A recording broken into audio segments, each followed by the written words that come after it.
Hello everybody. आज हम पढ़ेंगे इन्नेट इम्यूनिटी को। इम्यूनिटी के देखो दो पिलर्स हैं। एक है अडैप्टिव इम्यूनिटी जो हम अक्वायर करते हैं जब कोई एंटीजन आता है, चाहे वो नेचुरली आ रहा हो चाहे वो आर्टिफिशियली आ रहा हो, तब जो इम्यूनिटी आती है उसको बोलते हैं अक्वायर्ड इम्यूनिटी। वहीं जो इम्यूनिटी हमें बर्थ से मिलती है उसको बोलते हैं इन्नेट इम्यूनिटी। तो आज हम इन्नेट इम्यूनिटी के बारे में ही पढ़ेंगे। तो जैसे मैंने कहा कि इन्नेट इम्यूनिटी क्या है, जो आपको बाय बर्थ मिल रही है, सिंपल है ना। और क्योंकि वो बाय बर्थ मिल रही है तो उसकी जो रेंज ऑफ एक्शन है वो बहुत ब्रॉड है। तो ब्रॉड होने का मतलब क्या है कि ये नॉन स्पेसिफिक है, अनलाइक अक्वायर्ड इम्यूनिटी जो कि स्पेसिफिक है। ठीक है, तो इसका दूसरा क्या है कि ये बहुत ही स्पेसिफिक है। और क्योंकि ये बाय बर्थ मिलती है तो ये क्या है, हमारी बॉडी का फर्स्ट लाइन ऑफ डिफेंस है, राइट। और इसमें कोई भी मेमोरी नहीं होती। तो एक दो डिफरेंस जो अक्वायर्ड इम्यूनिटी से आते हैं वो ये है कि अक्वायर्ड इम्यूनिटी में हमें इम्यूनिटी अडैप्ट करनी पड़ती है, अक्वायर करनी पड़ती है, एंटीजन के इनकाउंटर के बाद वो हमें मिलती है, मगर ये हमें बर्थ से मिल रही है। वो स्पेसिफिक है, ये नॉन स्पेसिफिक है। और इसमें क्या है, इसमें मेमोरी नहीं है, मगर वहां पर जब अडैप्टिव इम्यूनिटी की हम बात करते हैं तो वहां पर मेमोरी होती है, क्योंकि वहां पर पूरा इम्यून सिस्टम एक अलग तरीके से काम करता है। आपकी मेमोरी जो भी इंट्रैक्शन है वो मेमोरी के सेल्स की तरह प्रिजर्व किए जाते हैं।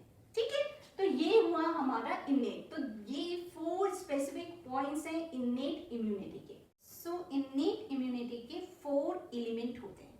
ठीक है, पहला होता है एनाटॉमिक बैरियर, सेकेंड होता है फिजियोलॉजिकल बैरियर, थर्ड होता है आपका फैगोसाइटोटिक बैरियर और फोर्थ होता है इन्फ्लेमेटरी बैरियर। ठीक है, तो we will start with the first barrier, that is anatomic barrier. Anatomic barrier मतलब जो हमारा पहला फर्स्ट लाइन ऑफ डिफेंस है, जिसमें हमारा आता है स्किन, राइट। स्किन में क्या है, स्किन में सबसे पहले आपकी क्या आती है, एपिडर्मिस है, फिर उसके नीचे थिक डर्मिस है। तो ये सब क्या कहते हैं, they block the entry of pathogen, सीधे सीधे, राइट। तो ये एक बैरियर हो गया। प्लस एक तो डायरेक्ट उसने एंट्री ब्लॉक की। सेकंड, स्किन में क्या है, आपकी सेबेशियस ग्लैंड्स है, ऑयली सिक्रीशंस करते हैं, है ना। तो यहाँ पर आपके ऑयली सिक्रीशंस हो रहे हैं जिनको हम बोलते हैं सीबम। अब ये क्या करते हैं, इसमें क्या है, इनमें है आपका लैक्टिक एसिड, इसमें है आपका फैटी एसिड। तो लैक्टिक एसिड और फैटी एसिड होने की वजह से उसका पीएच हो जाता है 3 से 5 और इस पीएच में ऑटोमेटिकली बहुत सारे माइक्रोब्स ग्रो नहीं कर सकते। तो this way it is inhibiting the growth of microbes on your skin. तो ये हुआ। प्लस आपकी आती है म्यूकस मेम्ब्रेन्स जो आपकी आईज है ना। इसके एग्जांपल्स हो गए आपके कंजक्टिवा, है ना, एलिमेंट्री कैनाल, आपका रेस्पिरेटरी और यूरोजेनेटिकल।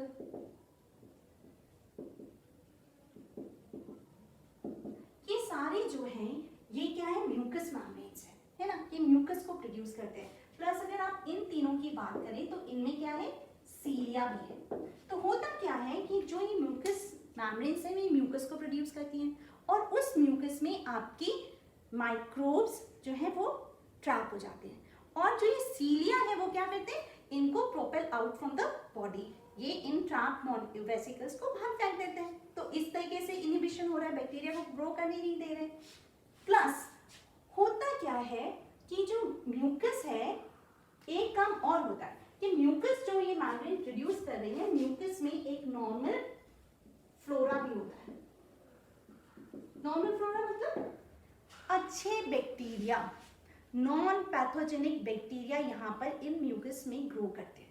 तो जब कोई फॉरेन माइक्रोब आता है तो उसको in normal non pathogenic bacteria से जो नॉर्मली इन म्यूकस मेम्ब्रेन्स में प्रेजेंट है उनके साथ कंपीट करना है। कंपीट किस किस चीज के लिए करना है, स्पेस के लिए करना है, अपने अटैचमेंट साइट्स के लिए करना है, फूड के लिए, न्यूट्रिएंट्स के लिए करना है। तो this way also it inhibit the growth of microbes, right.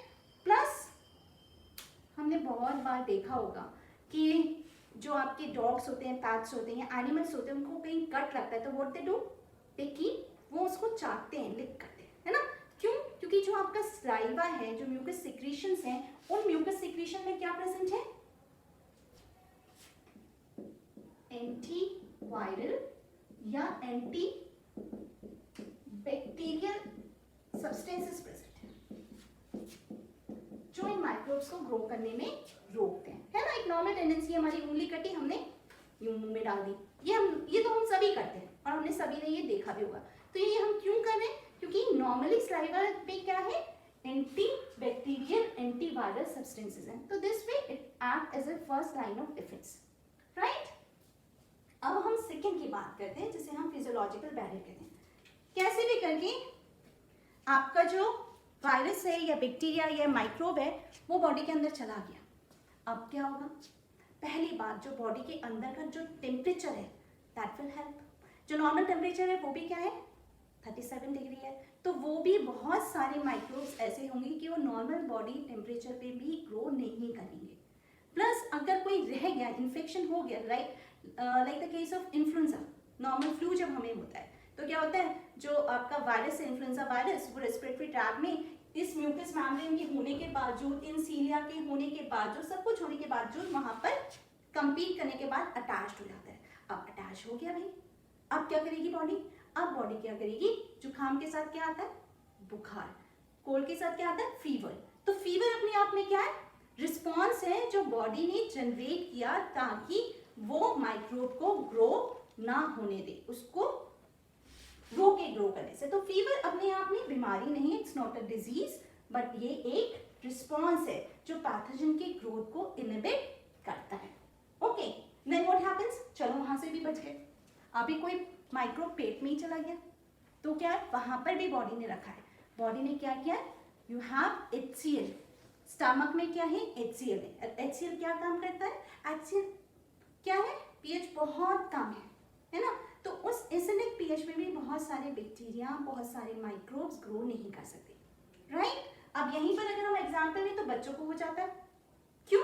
क्योंकि बच्चों के पेट में एसिड का कंटेंट रिलेटिवली कम होता है, न्यूबॉर्न्स में स्पेशली, तो उसमें वो डिफेंस कम है, हम में वो डिफेंस ज्यादा है। तो जिस चीज को शायद हम पचा जाएं, हमें इन्फेक्शन ना हो सकता है, न्यूबॉर्न बेबी को इन्फेक्शन आ जाए, क्योंकि वहां पर उसकी इन्नेट इम्यूनिटी का ये कंपोनेंट थोड़ा वीक है, उसके स्टमक में HCl का कंसंट्रेशन थोड़ा कम है, ठीक है? नेक्स्ट हम बात करते हैं इसके अलावा कुछ केमिकल मीडिएटर्स होते हैं, जैसे हम लाइसोजाइम्स की बात करते हैं, जैसे वो टेयर्स में वो क्या करते हैं? वो सेल में पेप्टिडोग्लाइकिन है, पेप्टिडोग्लाइकिन को ब्रेक करता है, तो सेल वॉल के पेप्टिडोग्लाइकिन को ब्रेक करके वो बैक्टीरिया की लाइसिस कर रहा है, राइट? अब आता है एक इंटरफेरॉन। इंटरफेरॉन्स क्या होते हैं? मान लो कोई वायरस इन्फेक्टेड सेल है, तो जो वायरस इन्फेक्टेड सेल है वो कुछ प्रोटीन्स को सिक्रीट करता है, दोस प्रोटीन्स आर कॉल्ड इंटरफेरॉन्स। अब आप मुझसे पूछोगे कि मैम आप इम्यूनिटी की बात कर रहे हो और आप बात ये कर रहे हो कि इंटरफेरॉन जो एक वायरस पार्टिकल सिक्रीट कर रहा है वो इम्यूनिटी देता है, कैसे संभव है? How is it possible? तो बात ये है कि मान लीजिए हम ये मानते हैं ये हमारा सेल था, है ना, वायरस इन्फेक्टेड, इसने प्रोटीन सिक्रीट किए, मगर क्या है?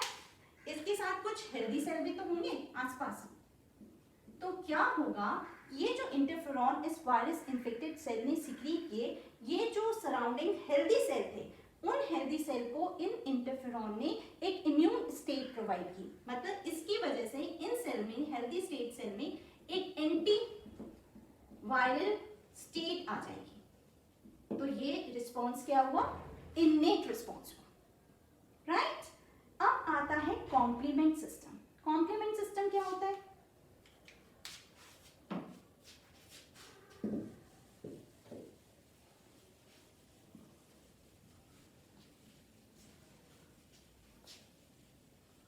कॉम्प्लीमेंट सिस्टम क्या होता है कि कुछ सीरम प्रोटीन्स होते हैं जो प्रेजेंट होते हैं इनएक्टिव, नॉर्मली वो प्रेजेंट होते हैं इनएक्टिव फॉर्म में,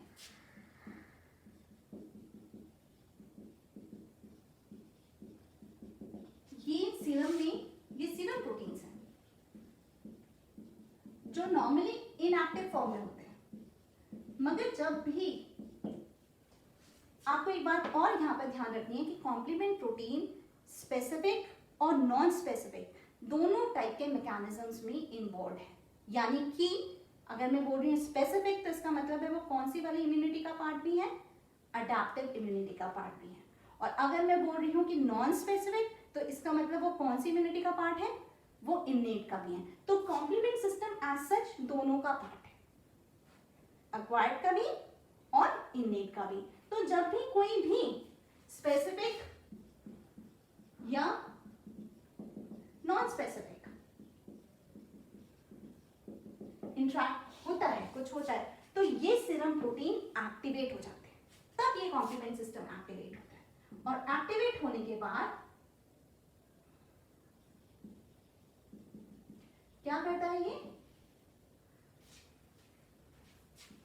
ये क्या करेगा, माइक्रोफेजेस को एक्टिवेट करेगा, साइटोकाइंस सिक्रीट्स होंगे, है ना, और फिर वो जाके इन्फ्लेमेटरी रिस्पांस देंगे। तो इस तरीके से कॉम्प्लीमेंट सिस्टम भी एक टाइप का बैरियर है जो बाद में क्या करेगा, फेगोसाइटोसिस करेगा, है ना। तो इस तरीके से कॉम्प्लीमेंट सिस्टम भी काम करता है, डायरेक्टली या फिर सेल लाइसिस करेगा। इसका मैकेनिज्म है जो हम किसी और दिन किसी लेक्चर में पढ़ेंगे। तो कॉम्प्लीट या वो डायरेक्टली लाइसिस करेगा या वो फेगोसाइटोसिस करेगा। तो इस तरीके से कॉम्प्लीमेंट सिस्टम काम करेगा। इसके अलावा जो केमिकल फिजियोलॉजिकल बैरियर के अंदर लास्ट है that is pattern recognition molecule. वो क्या होते हैं पैटर्न रिकॉग्निशन मॉलिक्यूल्स? क्या होता है कि कुछ माइक्रोब्स हैं जिनमें कुछ यूनिक मॉलिक्यूल्स प्रेजेंट होते हैं। ये अगर हम माने कि ये माइक्रोब है और इसमें एक ये यूनिक मॉलिक्यूल है, ये यूनिक मॉलिक्यूल इसी में है ना, ये किसी मल्टी सेलुलर ऑर्गेनिज्म में प्रेजेंट ही नहीं है। तो ये मॉलिक्यूल इसके लिए क्या हुआ, पैटर्न एसोसिएटेड मॉलिक्यूलर पैटर्न्स, एक पैटर्न जो इसी के लिए यूनिक है, तो ये पैंट हुआ। अब इसको कौन रिकॉग्नाइज करता है, इसको कुछ टाइप के मॉलिक्यूल्स होते हैं जो रिकॉग्नाइज करते हैं, जिनको हम बोलते हैं पैटर्न रिकॉग्निशन मॉलिक्यूल्स और रिसेप्टर्स। देखो इसको रिकॉग्नाइज करने वाला मॉलिक्यूल अगर सॉल्युबल है तो हम इस सिस्टम को बोलेंगे पैटर्न रिकॉग्निशन मॉलिक्यूल। मगर इसको रिकॉग्नाइज करने वाला मॉलिक्यूल अगर इनसॉल्युबल है तो डेफिनेटली वो क्या होगा, कहीं पर अटैच्ड होगा, यानी कि वो रिसेप्टर होगा। ठीक है, तो ये तब कहलाया जाएगा PRR, pattern recognition receptors, right. तो अगर ये है, अगर हम इसको मान लेते हैं ग्राम नेगेटिव बैक्टीरिया,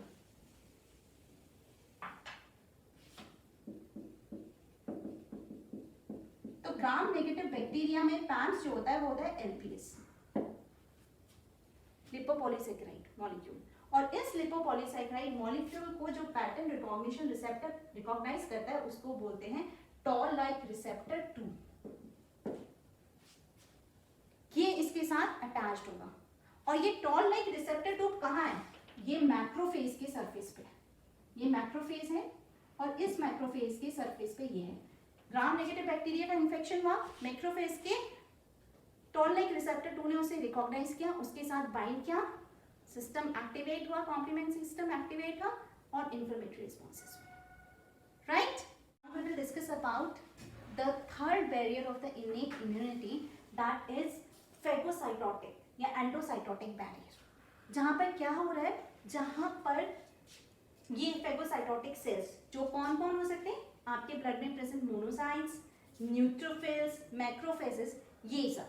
तो ये सब क्या करेंगे कि जब आप किसी माइक्रोब का इन्वेजन हुआ है तो सबसे पहले उसको क्या करेंगे, इनगल्फ करने की कोशिश करेंगे। तो वो इस बैक्टीरिया को अटैच करके अंदर लेंगे, अंदर लिया, एक वैक्यूल बना, है ना, ये क्या हुआ, फैगोसोम बना। अब एक फैगोसोम क्या करेगा, एक दूसरा होता है लाइसोसोम, है ना, जिसमें हाइड्रोलाइटिक एंजाइम होते हैं। तो ये फैगोसोम और लाइसोसोम इसके साथ फ्यूज करेगा, lysosome will fuse with phagosome, और लाइसोसोम हैज हाइड्रोलाइटिक एंजाइम्स होते हैं। तो ये एंजाइम आपके माइक्रोब को डिग्रेड करेंगे और डिग्रेड करने के बाद ये वेसिकल एज अ होल आपकी जो भी फेगोसाइटोटिक सेल है उसकी मेम्ब्रेन के साथ फ्यूज करेगा and this will be released from the cell. So this is one type of barrier. ये एक वे है जिससे इनेट इम्यूनिटी काम करती है फेगोसाइटोसिस के थ्रू। अब जब ये सिंपल फेगोसाइटोसिस, सिंपल एंडोसाइटोसिस, मगर जब आप इसी एंडोसाइटोसिस को किसी रिसेप्टर के थ्रू कर रहे हो जहां पर आपका जो इन्वेजन माइक्रोब है वो डायरेक्टली ना आए, पहले किससे बाइंड करें, रिसेप्टर के साथ बाइंड करें, तो उस केस में हम इसको टर्म देते हैं, ये बन जाती है स्पेशलाइज्ड रिसेप्टर मीडिएटेड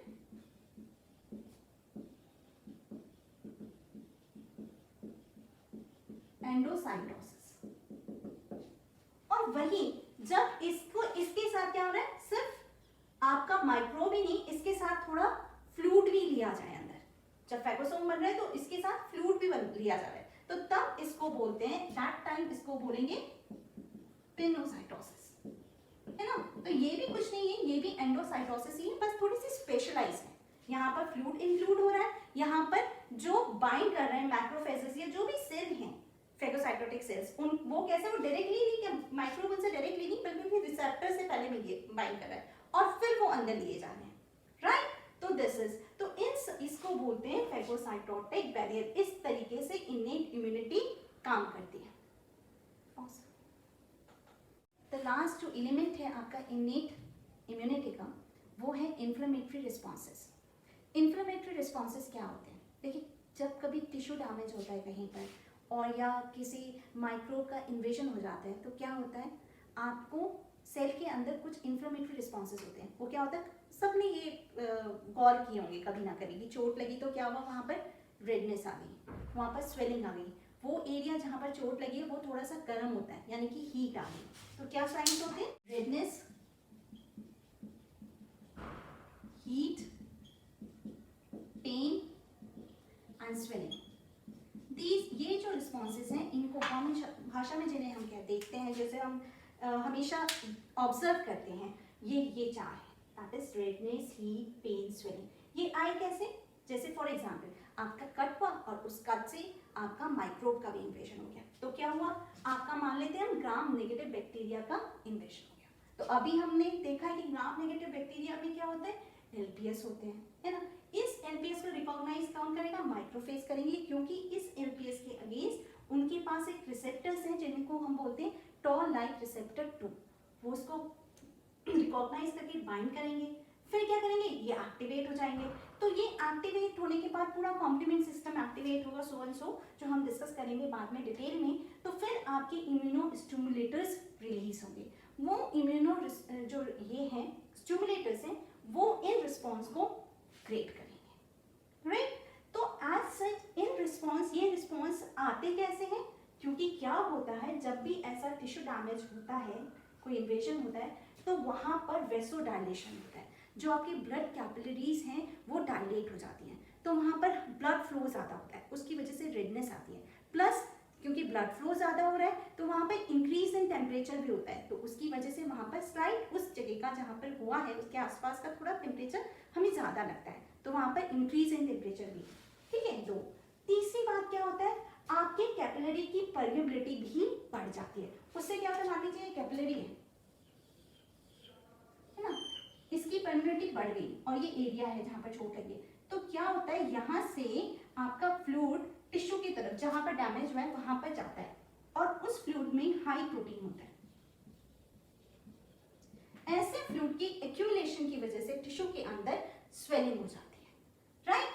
अब क्या होता है, जब ऐसा होता है तो मैंने कहा ना माइक्रोफेजेस आएंगे सबसे पहले। अब एक माइक्रोफेज आया, उस माइक्रोफेज ने क्या किया, उस माइक्रोफेज ने और माइक्रोफेजेस को अट्रैक्ट किया, किसके थ्रू, कीमोटैक्सिस के थ्रू, और माइक्रोफेजेस उस जगह पे आए और वहां पर बहुत सारे माइक्रोफेजेस आए। अब अगर माइक्रोफेज आएगा तो क्या होगा,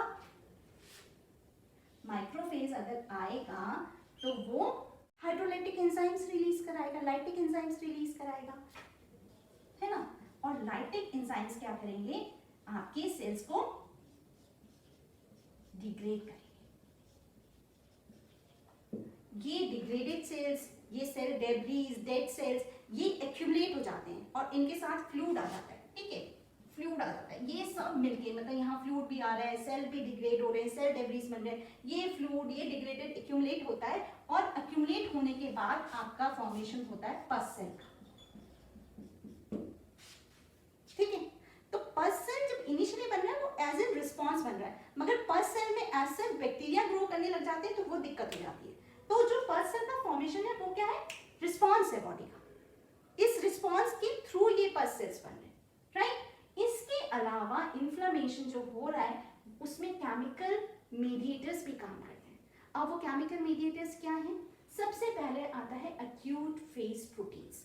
तो अक्यूट फेज प्रोटीन्स क्या होते हैं? ये नॉर्मली नहीं प्रेजेंट होते। जब कोई टिश्यू डैमेज होता है या किसी माइक्रोब का इन्वेजन होता है तो जो डैमेज टिश्यू है वो क्या करता है, उस टाइम पे लीवर को स्टिमुलेट करते हैं और लीवर कुछ प्रोटीन्स को बनाता है, that is called acute phase protein. तो ये इन्फेक्शन के टाइम पे ही बने होते हैं। इसका बहुत बड़ा एग्जाम्पल जो है वो है CRP प्रोटीन्स, है ना, पीपर प्रोटीन, CRP प्रोटीन्स, है ना। तो ये इसका बहुत बड़ा एग्जाम्पल है। Second, histamines.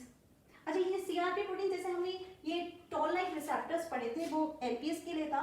ये जो प्रोटीन होता है CR प्रोटीन, ये होता है आपका C पॉलीसेकेराइड को रिकॉग्नाइज करता है, right. This you have to remember, ये CR जो प्रोटीन्स हैं ये पॉलीसेकेराइड्स को, C पॉलीसेकेराइड को रिकॉग्नाइज करते हैं। सेकेंड, हिस्टामिन, ये भी इन्फ्लेमेटरी रिस्पॉन्स देता है, बहुत कॉमन है, बेसोफिल से रिलीज होता है। इसके अलावा रहते हैं कैनिन्स।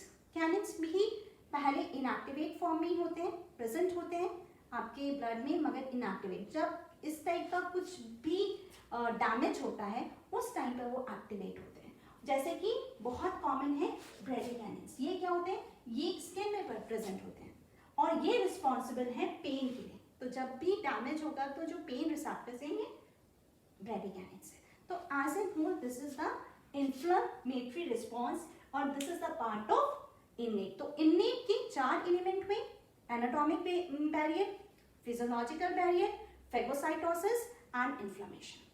So far whatever we have studied in all through this video, है ना, this all you can get, ये सब कुछ आप पढ़ सकते हैं QBasic जो इम्यूनोलॉजी की बुक है, this is the reference book, आप इससे पढ़िए, एवरीथिंग इज अवेलेबल है।